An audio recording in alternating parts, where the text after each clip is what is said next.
just the start of what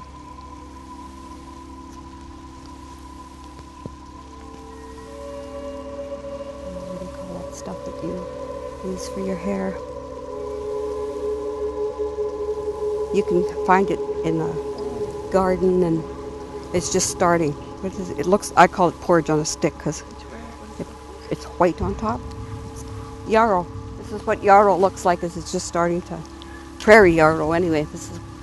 This is, it starts like this, like a little fern growing out. And then it gets the stem, and this is just the start of the flower head.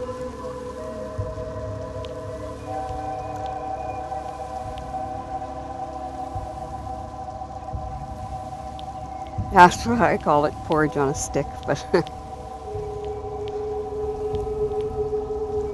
if you had, in the spring, people would have really hoarse voices, and if you chewed that or made a tea out of it and gargled with it, it's helped your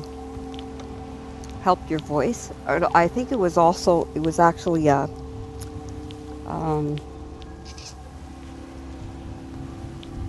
did the same thing mouthwash would do.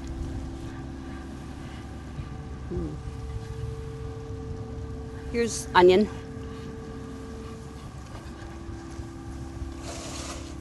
You can get some that really look, it's a nicer looking plant. This is pretty small. We probably find a better looking plant. Here's one.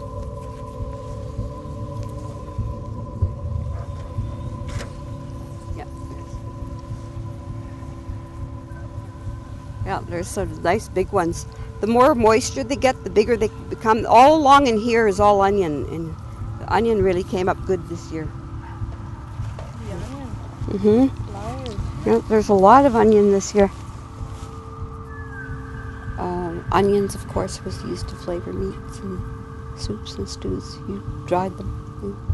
For the winter, you'd pick as many as you could during the summer because they dry really well. Sometimes you can still find breadroot going along that likes to grow by the rocks. I don't see any.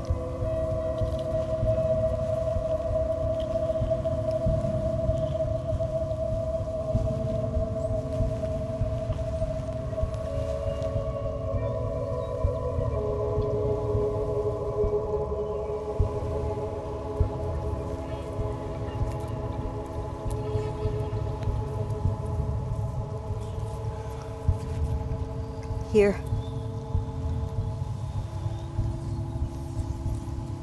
This, I'm going to stick my hand underneath it here.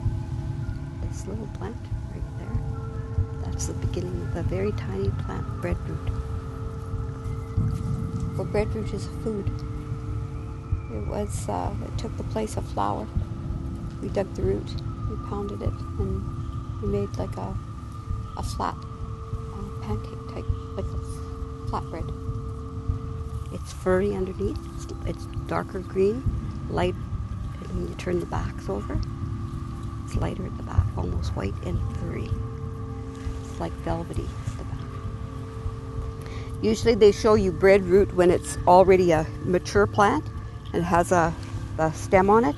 Looks totally different than when it's just coming out of the ground, when it's just brand new. And this, of course, is crocus, but it's already gone to seed. Prairie crocus it's the very first thing that comes up, the very first flower. It'll actually, as the snow is receding, it's already popping up. And we used to use that as a grieving plant. They would pick it and they'd take the leaves and you burn it to smudge out of those leaves. And they would burn that for people that were really overcome with grief. You should be able to get all stages of it then there. At this stage, I didn't like how it stem. Don't know what anybody else would call them, but this very little thing here, little purple, is a little vetch that's coming out. There's a few little purple vetches. We have different medicines we mix together. In order for them to stay compatible, they need a go-between. Okay, so we use those plants as a go-between when we're mixing. The other vetches are out pretty big, and the mallows should be out. You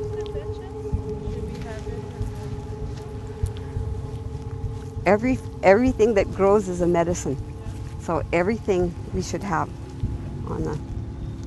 This is the start of a dotted blazing star right here. This is the. It's very small. It's very hard to see.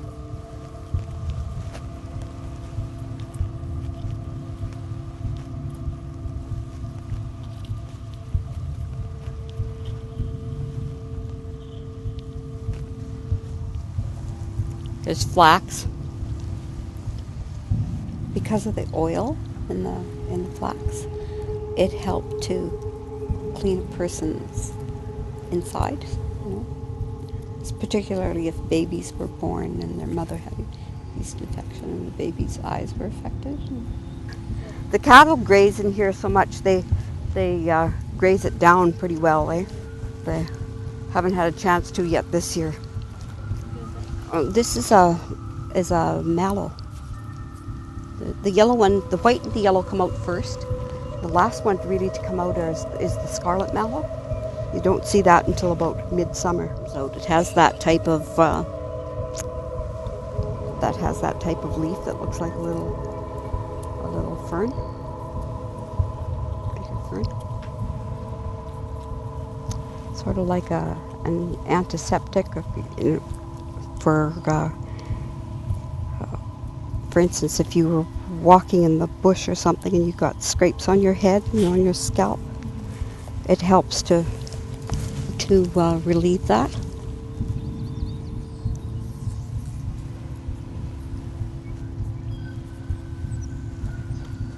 All this, that's onion. Put all these little things.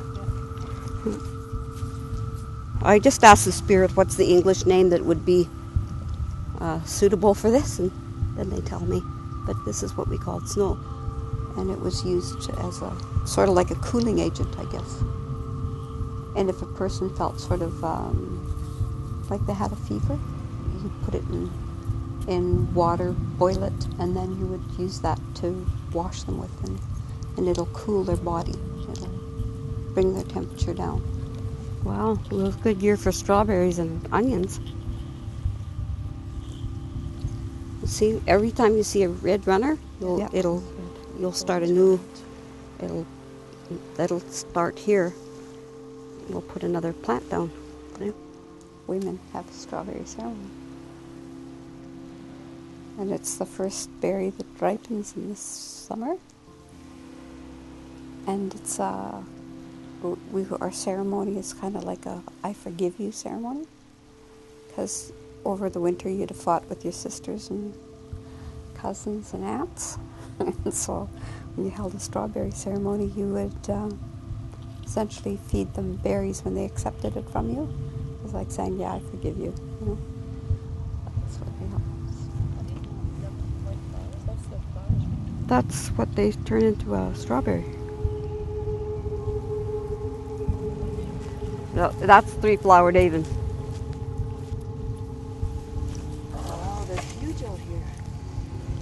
And, they always have three bells on it before it cut. That sometimes it looks like pink smoke. There'll be like a fuzz on the end of it towards the end, and it has that type of like a fern-like leaf. Three-flowered avens you can eat. It's like spinach. This hill I always think looks the prettiest because it's just always full of three-flowered avens and snow and mallow.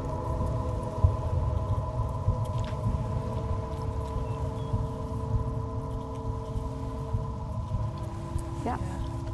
I think no matter how far you walk, you're going to find the same vegetation anywhere, simply because it's too early for some. So we pretty well have caught all the early ones that you're going to see. So that's good, though. Yeah. This is the highest point in Saskatchewan before you hit Cypress Hill. You can see Regina from here, particularly at night. Yeah. Wow.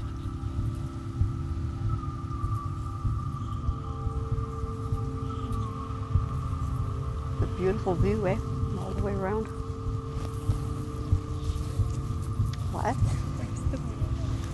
over there.